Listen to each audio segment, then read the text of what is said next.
Sambil kita berjaga di rumah melakukan tanggungjawab stay at home demi membantu kerajaan membendung wabak coronavirus, kami di N77 mahu mengembalikan ingatan saudara-saudari kepada suatu peristiwa bermula pada tahun 2018 dan apa kaitan dengan 2020.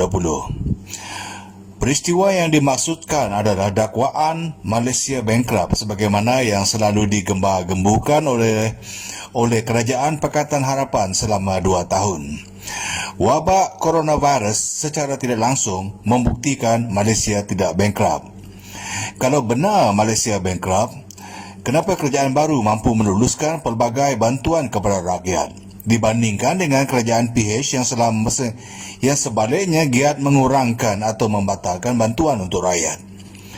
Kalau benar Malaysia bankrupt, kenapa Malaysia ada rizab sebanyak 2 trilion ringgit hari ini dibandingkan dengan dakwaan kerajaan PH yang sebaliknya mengatakan Malaysia berhutang 1.1 trilion ringgit?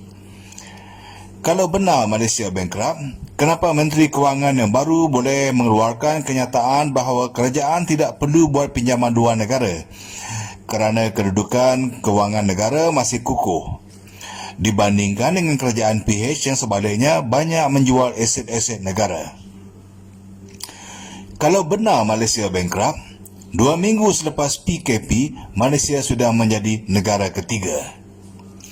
Berdasarkan laporan Malaysian Institute of Economic Research, krisis coronavirus di Malaysia boleh menyebabkan kerugian 72 bilion ringgit kepada GDP negara. Dalam senario paling buruk, pertumbuhan ekonomi Malaysia akan jatuh ke angka negatif 1%. Malaysia sepatutnya sudah kerugian 128 bilion ringgit kalau bukan diselamatkan oleh bantuan pakej stimulus prihatin. Bantuan prihatin adalah bukti Malaysia ada duit. Malaysia tidak bankrupt. Penipuan PH sudah terbongkar. Tanpa perlu kerajaan baru atau mana-mana pihak untuk mengadakan tunjuk perasaan atau roadshow ke serata negara. Mari kita kenang balik sejauh mana rakyat Malaysia sudah tertipu oleh muslihat kerajaan PH. Atas alasan Malaysia bankrupt, PH potong bantuan rakyat BRIM, potong allowance kritikal untuk petugas kesihatan, potong subsidi elektrik untuk rakyat, paksa ramai pekerja berhenti kerja, desak nelayan untuk berkebun. Dia kata askar hanya makan dan tidur, digesa rakyat untuk menukar gaya hidup, disuruh pula untuk minum minyak sawit sesudu sehari. Atas alasan Malaysia bankrupt, PH bercadang untuk naikkan harga minyak seminggu sekali ketika harga minyak dunia turun. PH juga kata rakyat tidak boleh dimanjakan dengan bantuan kerajaan. Seharusnya rakyat yang bantu kerajaan. Atas alasan Malaysia bankrupt, PH jual aset-aset negara termasuk melelong lokasi strategik kepada pelabur-pelabur dari China. Atas alasan Malaysia bankrupt, royalti minyak yang dijanjikan kepada Sarawak dan negeri-negeri pengeluar minyak tidak dapat ditunaikan. Atas alasan Malaysia bankrupt, tabung harapan Malaysia dilancarkan. Rakyat berpusu-pusu menderma. Setakat Januari 2019, jumlah kutipan derma rakyat adalah 200 juta ringgit. Menteri Kewangan berkata tabung harapan akan kekal menjadi simbol semangat rakyat Malaysia untuk melangsaikan hutang negara. Saya ulangi, simbol semangat rakyat Malaysia untuk melangsaikan hutang negara. Semua ini dibolehkan atas alasan Malaysia bankrupt. Lim Guan Eng juga berkata Sarawak akan bankrupt. Kita bersyukur kerana PH bukan lagi kerajaan di saat-saat yang sangat kritikal semasa dunia berdepan krisis wabak coronavirus.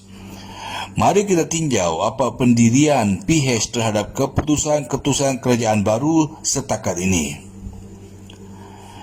Kerajaan baru turunkan harga minyak seminggu sekali. PH meroyan. Kerajaan baru permudahkan rakyat untuk keluarkan KWSP akaun 2 untuk ringankan urusan seharian. PH meroyan. Kerajaan baru peruntukkan 500 juta untuk Kementerian Kesihatan.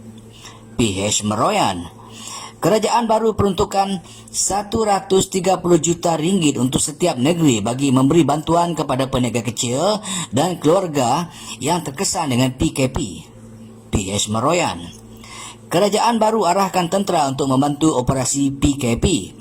PH meroyan.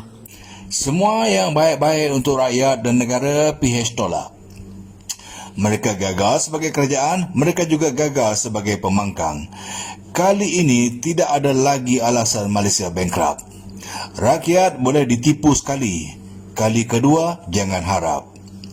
Sekiranya masih ada rakyat yang taat setia pada PH dan masih menaruh harapan PH akan kembali berkuasa selepas ini, kami nasihatkan mereka supaya berhenti menjadi burung unta.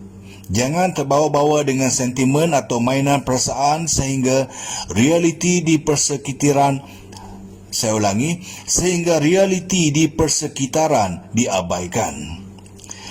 Anwar sebagai PM hanyalah suatu ideal. COVID-19 adalah suatu yang real. Berpijaklah di bumi nyata. Lari kalau perlu, tapi jangan leka membenamkan kepala di dalam pasir.